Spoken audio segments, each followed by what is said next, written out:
Hello and welcome to GCS Today here on Channel 21, the program that brings you news and information from Gaston County Schools. I'm Todd Hagans. On today's edition, we are highlighting the Gaston County Schools Nutrition Program with a visit from Angela Calamia, who is our Director of School Nutrition. Plus, Dr. Jessica Mellon, principal of Bessemer City Middle School, is here to talk about a new nutrition program at her school. Joining me on GCS Today is Angela Calamia. She is the School Nutrition Director for Gaston County Schools. Angela, thank you for being with us. Oh, hi. Thank you for having me. Okay, you are our, and we'll say relatively new, School Nutrition Director. You've been with us a little more than a year. Just about a year and a half, yes. So we're telling stories this year as our theme. So let's start with your story. What is your story in school nutrition? Okay, well, I'm not actually new to school nutrition because I worked in Charlotte-Mecklenburg schools for 13 years in the school nutrition department. I'm a registered dietitian and I got hired there now 15 years ago to do the menus and all, and so that's how I learned school nutrition. Moved here from New York where I was a director for food service in a hospital. Okay. And so this is probably the last part of my career and the very best job I ever had. Well, we are certainly glad to have you with us here in Gaston County Schools and leading our school nutrition efforts. So let's talk a little bit about how school nutrition in Gaston County, how all of that works. Okay, well, in Gaston County we have a central kitchen and warehouse, which many districts are not fortunate enough to have. So food is delivered from vendors and from distributors right to our warehouse where we have freezers and coolers. And every day our fleet of trucks go to every school and deliver the fresh foods, the frozen foods, and everything that a school needs except for milk and bread. The bread man and the milkman come to the back door of the school every day. And that is a little bit different. That concept is different than maybe what we were used to growing up when we were in school, to have that central kitchen. But it really is an advantage to have one centralized location for school nutrition. Yes, it is. And we actually make some of the products that we serve in the schools in the central kitchen, like the famous ranch dressing that Gaston County is famous for. We make in huge vats and in the kitchen. And we do our sauces, our pasta sauce, our chili, our taco meat that we use for the nachos. All that is done in central kitchen, along with the salads. And if you go into the schools, you'll see our professionally packed salads are all done fresh at the central kitchen. So it's nice to have that production area. And it is a neat way of doing things. I guess that having it centralized, you have more control over the meals and how they're prepared, and to make sure that they have the correct dietary needs and the correct servings. That's exactly right. We can control the serving size, and that's important with school meals because it is a highly regulated meal program. It's a federal program, so you have to follow the rules. That's part of the deal. So we make sure that the salads or anything we portion in central kitchen is the right size to meet the requirements. Now, I know that with school nutrition, there are some programs that are going on right now that we're really seeing a lot of success with these programs. One is the Second Chance Breakfast, and I think we're calling it Breakfast After the Bell. Talk about that program, and I know that it began last year with 4 schools. It's now expanding to 13 schools. What success are you seeing with that program? How does it work? Okay, well, first of all, what we do is a grab-and-go type breakfast, which is a fast for kids to be able to take their meal on the go, which is key at breakfast time. There's a short period of time. And in the high school specifically, this year, all the high schools will have this program or will have this program. And so what that means is after first period ends, they're able to come either back to the cafeteria or to one of our breakfast kiosks and get their breakfast then. We find that a lot of children are not, or students are not hungry when they first get to school, but by the time that first bell rings, they're ready for something to eat. We've had a lot of success with that in high schools. The breakfast participation has doubled in some high schools. And that's what I was going to say, is that we've seen a lot more interest and participation in breakfast. And the saying goes, it's the most important meal of the day. Yes, it so is. it's a great way to make sure that students are not skipping breakfast. Absolutely, and this does do that. And we've put some items on the menu that are really enticing, like a smoothie, which students don't realize, but it has all the nutrients they need for breakfast. It's got the protein and the fruit, and then we pair it with a grain or a carbohydrate. So they have a complete breakfast there that they can really have in just a couple of minutes. Had we thought about it, we had had you brought some of those items, and we that could would have have been a good sampled those items right here. Yes, I didn't think of it either. Now, I know another program that we have is the summer feeding program.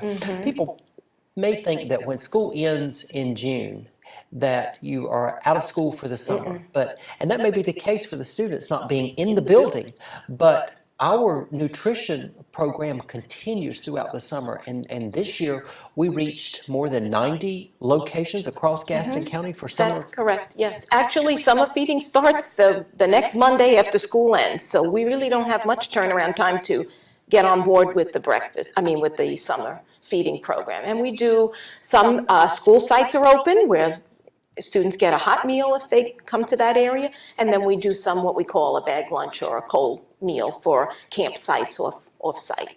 And I think that's great because it's one more way that Gaston County Schools is reaching the community, supporting the community, and really most important, supporting our students in the summer months to make sure that those meals continue. And make sure that we feed children who may need a meal over the summer.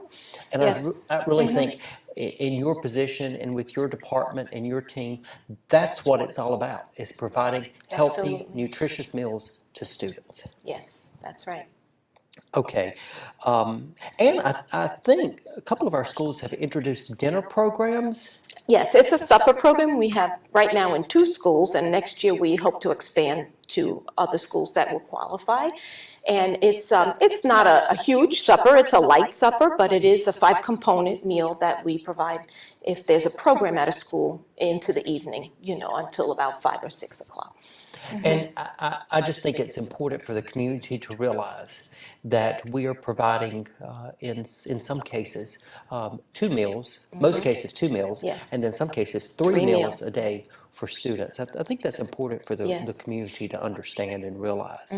Now, recently, we had the Fuel Up to Play 60 event at Robinson Elementary School. Tell us a little bit about that event, and there was a big presentation at the end of that event. Tell us about that. Okay, so we received that event and the check for $10,000 because of the success we had with the breakfast after the bell program, or grab-and-go breakfast, last school year, because we had 4 pilot schools to try it out in.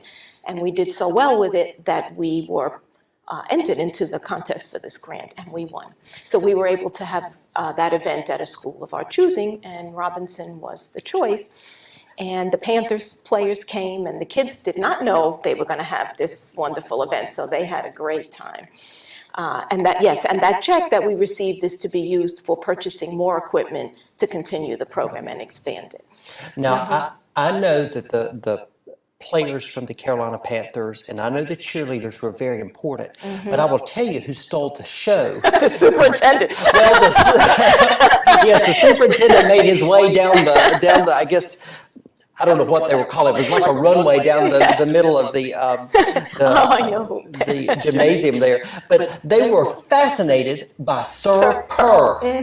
And so he always makes a hit. he is a hit in the students. And they had a variety of challenges. They had an obstacle course. They even had a trivia contest about dairy products, and a lot of fun and excitement that was a part of that event for those students, to get them pepped up and to help them understand the importance of exercise and physical activity, but also the importance of eating healthy and good nutrition.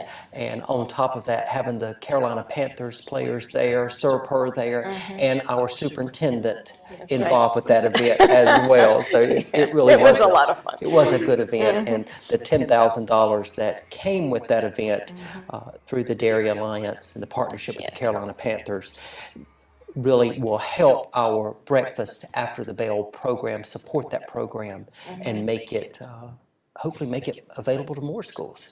Yes. Okay. With your career in school nutrition, how do you know when you're experiencing success? How do you know that you've had a successful day or a successful week or a successful school year? Okay, well, first of all, happy customers, and in our case, the customers are the students and the families, that they're satisfied with the service we provide, because that's what we're doing. We're providing a service of healthy, nutritious meals. Then, running a large department as I do, we have to have staff that are happy at their job. You know, they have to do their work, but we want them to come to work and feel good while they're at work. That, to me, is important. Then, you know, we have to follow our rules and to have a financially stable department so that we can continue to move forward and do these nice things for the students. So you have to make sure that we're financially viable as well. And follow the rules that the federal government sets out, because that's what keeps you afloat. So success, that's what it feels like to me. I think that school nutrition is so important because as our schools, people think of school when they think about it's all about academics and what goes on in the classroom. But we really are in the business of serving the needs of all the needs of students. And school nutrition is an important part of that. Yes, it is, because if children are hungry when they come to school or during the day, studies show they can't learn the way they should. So that's our part in the school day. You know, we have to make sure that they are well fed and that they can do their very best at school. Well, Angela, your team at the Central Kitchen and the teams that we have, the cafeteria teams that we have in all of our schools, they do a wonderful job of providing an excellent service to students and their families. And we are glad to have you here in Gaston County helping to lead our school nutrition efforts, and we thank you for everything that you do, because you've got a very important job, because sometimes people may not like the meal, or they may not like the portion size or whatever is served. Sometimes we can be finicky, I think. Yes. But you do an excellent job of providing quality food service for our schools, so we appreciate Thank you. that. I have a great team, and they do their very best every day to make sure the kids get what they deserve. So we're happy to do it. We're very fortunate to have you and your team in place with school nutrition here in Gaston County. Angela Kalmia, our Director of School Nutrition, thank you so much for being with us here today on GCS Today. Thank you. It's lovely to be here. You are watching GCS Today here on Channel 21. Stay with us. Our conversation about school nutrition continues in just a moment. You can achieve a lot using your imagination. I mean, I don't like to brag, but... Wait, who's that? And why is she all over these achievement awards? But with STEM, the sky's the limit. Shaboom! Use STEM to envision... Okay, I'm seeing it. Yeah! Invent... Got any ideas? I've got a few, actually. And create a better world. Told you she's super smart. If she can STEM, so can you. Find out more at She Can STEM.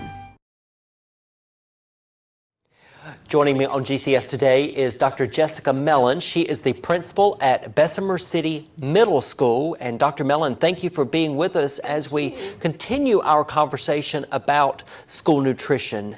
Now, we want to talk about the Breakfast After the Bell program at Bessemer City Middle School. Tell us, when did it start, how many students are involved, and why is this program so popular? It is very popular. We started it this year with all of our students, and it allows students to have an option at about 9:30 to have breakfast if they did not eat breakfast in the morning. We found that this would be, something awesome for our kids, because many of them, when they get to school, they may not have had breakfast, or they may get there too late to get it in the cafeteria. So it gives them that second option to be able to get another nice, healthy option to get them through the morning till lunchtime. We originally had about 125 to 30 kids that were eating breakfast every morning, but with the Breakfast After the Bell program, now we're serving about 450 kids for breakfast each day. You know, I'm the same way. I do not want to eat at 7 or 7:30 in the morning, but about 9 or 9:30, I need a little snack or my breakfast bar to get me to lunchtime. So, and the options they're really appealing to middle schoolers. We have great options. They can have a smoothie, or they have French toast sticks. So something that not only it encourages them to eat because they're good, healthy options, but also very appealing to the middle schoolers. now you told me that prior to starting this program, you had 100 or so students that would eat breakfast in the morning.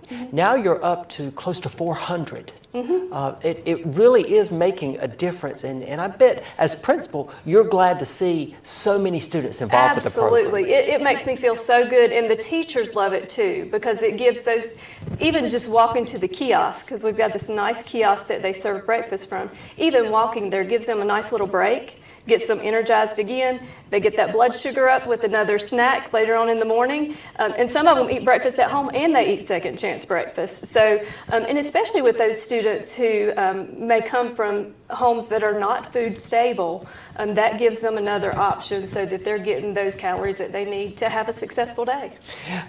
The breakfast program, it certainly is benefiting your students. How does that connect to the educational experience? Why is breakfast so important to success in the classroom?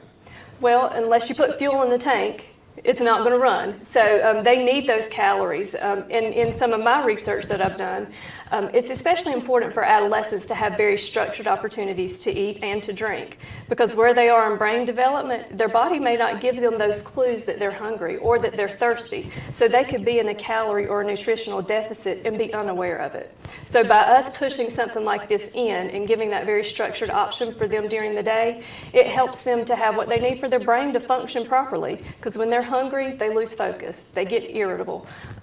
They're worried about getting that basic nutritional need met as opposed to meeting those academic gains. So by having that extra opportunity for them to eat, it helps make them ready to learn. And I bet it helps with just the classroom environment and classroom management for teachers. It really probably contributes to the structure of the way the school day is. It does, and I think it also helps build community, because they know that we're going to meet their needs. And we all sit down and we break bread together every day because we're having breakfast in the classroom.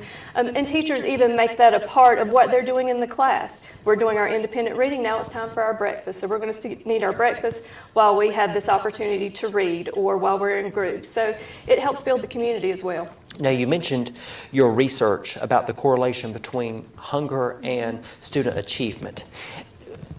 What was most surprising to you about your research? Well, I think we as adults and healthy adults, most of the time, if we just follow those cues of being hungry or thirsty, we'll get what we need. But students, especially in adolescence, their brain is not developed to tell them when they need to eat. So even students who have food stable homes, they come in a deficit not knowing that they are hungry or thirsty. So that to me was pretty powerful, because that can impact their achievement on standardized tests up to 25% if they're not where they need to be in terms of nutrition and hydration. So we have a real responsibility to help make those opportunities and encourage them to eat and get those calories. Now, we introduced the Breakfast After the Bell program last school year at 4 schools. This year we've expanded to 13 schools. Did your research, what you learned through the research process, did that make you raise your hand and say, hey, I want my school involved with this? Yes, it did. When I met Ms. Calamia, she said, we've got this thing going on at the high school. I said, I want to be the pilot for middle schools. Let me do it. Not only because I knew my kids needed it, but I know how important that nutrition is. You've got to meet those basic needs before they're ready to learn. And for us to have that opportunity, I mean, it's just been a blessing for us. I bet parents are very pleased with this program. They are. They now, even as they're dropping kids off in the car rider line, if they're just running a little bit behind, they can get second chance breakfast today, right? And I said, yes, ma'am, absolutely. So it makes their mornings a lot less rushed as well, because they're not trying to get their students there before 7:30. They know they can drop them off and they'll still get to eat. It's great. It's a great program, and it's wonderful to see so much involvement and so much energy around the program. The students are involved, the parents are happy Yes, about it, they the are. teachers are pleased that you have it. So good things going on with the Breakfast After the Bell program Absolutely. there at Bessemer City Middle School. Now, let's switch topics for just a moment, because we have to talk about the new Technology and Industrial Engineering Academy at Bessemer City Middle School. That program is in its first year. It was implemented for this school year. So tell us a little bit about the program and tell us how it's going. It's been going great. We started with 6th graders this year in our academy, and our focus is technology and industrial engineering. We are rolling out a school-wide STEM model so that students get some really rich, in-depth, hands-on, transformational learning in the area of technology and engineering. It pairs very nicely with our CTE programs. We now offer Project Lead the Way courses that give foundational skills in design and engineering, as well as computer science courses. And we have all of those that feed up into the high school career track. So students, if they come to us in the Technology and Industrial Engineering Academy, they get to go right into the advanced manufacturing program or their other career tracks at the high school that focus on that design and engineering. And it is intentional. It is. To get students to start thinking about possible careers as early as 6th grade. So you can plant the seed, and then they can move through middle school and then on to Bessemer City High School in the technology and engineering field. Why is that so important? Well, we hope that they can have one of those national signing days and get signed with many of those businesses as the high school did last year. But what I've found is that one of the things we offer are additional courses. Students can already get 5 high school credits before they leave us in middle school. So that allows them the opportunity to have some of those basic required courses out of the way. And then they can really focus on their area of interest. If they're going to be successful in high school, they're going to find their niche, and they're going to find what they're already interested in. And by having the opportunity to get the foundational skills, get some of those high school credits in middle school, then it allows for their high school experience to be much richer, but also much more targeted at where they're heading career-wise, because we want them earning college credits before they leave high school. And I think that is wonderful, that you're trying to get a focus on career, a career path. And I think it's probably good that some students may take a class in, say, technology or engineering, and it's okay if the student says, this is not really what I'm interested in, because you want them to realize that maybe at the middle school level, as opposed to wait to high school or wait to college even, and say, I'm not so sure about this. So it really is a career and college prep program that gets students to thinking. So what do the students and the teachers say about the Academy? It's a new program, but what are they saying about it? They're very excited about it. With that's come a lot of new technology. So we've increased our teachers' skill level and their capacity to use new and innovative technology, but we're also doing that with the students, and they love it. We're one-to-one on Chromebooks, so they get possessive over that. That's one of the things that they love, and they've taken good care of it. But they're loving the new course options that we have and the lessons and the way in which we teach, because it's not just stand and deliver. They're putting their hands on. We just had a lesson that was completed where students had to design an orthosis, and they had to research, plan, and actually build it in the end as part of the project. So that project-based learning and hands-on, they excel at that. But we also are strengthening our partnership with the high schools. So we're doing things in which they're coming to our school and offering support to get students interested in the courses as they move on. And we have lots of community leaders that come in to expose them to different careers that maybe they didn't consider. One of the best days are when the bomb squad comes out and they bring their robots, and students are just so impressed by how they're using that type of robotic technology in law enforcement. So our goal is to expose students so that they can make those good choices as they move on to high school and have a plan for where they're going to the next level. So many great things happening with the Technology and Industrial Engineering Academy at Bessemer City Middle School. So just keep doing great things with it. It's a great place to be. It really is a good start for that program this year, and it will continue to grow and prepare middle school students as they move on to the high school level. So, okay, you as a principal in a middle school, what do you love most about your job, and what do you love most about your school? I think the thing that I love most about my job is that no 2 days are ever the same. When you're in middle school, and if anybody is a parent of an adolescent, they know. You never know what you're going to get from day to day. So that keeps us on our toes and keeps us fresh. But I think the thing that I love the most about my school are, without a doubt, the people. The students, the staff members, the community, all of those in Bessemer City are just amazing. Our motto at our school is that we choose success, and I can see that in my teachers and in my students and even in the community as they reach out to help us. We're all there to support each other, making good choices and realizing that success doesn't happen by chance. It's a lot of hard work and good choices, and my students and staff believe that. And that's what gets me excited about going to work every day. Lots of great success going on Absolutely. at Bessemer City Middle School. We're choosing it every day, absolutely. It's great to hear, and Dr. Jessica Mellon, we appreciate your leadership at Bessemer City's Middle School. Thank you so much. And everything that you have going on there at the school. Lots of positive and a lot of great energy. It's an honor to be there. I love it. And we also appreciate you being with us here today on GCS Today. Thank you so much. Thank you for watching GCS Today here on Channel 21. Before we go, we would like to congratulate Ashbrook High School students Kendall Massey and Kayla Kranzler and South Point High School student Collins Owensby, who were named community captains by the Carolina Panthers. Only 10 students in the Charlotte region were chosen for the recognition, and we have 3 of them right here in Gaston County. Also, we encourage you to download the Gaston County Schools mobile app to your device.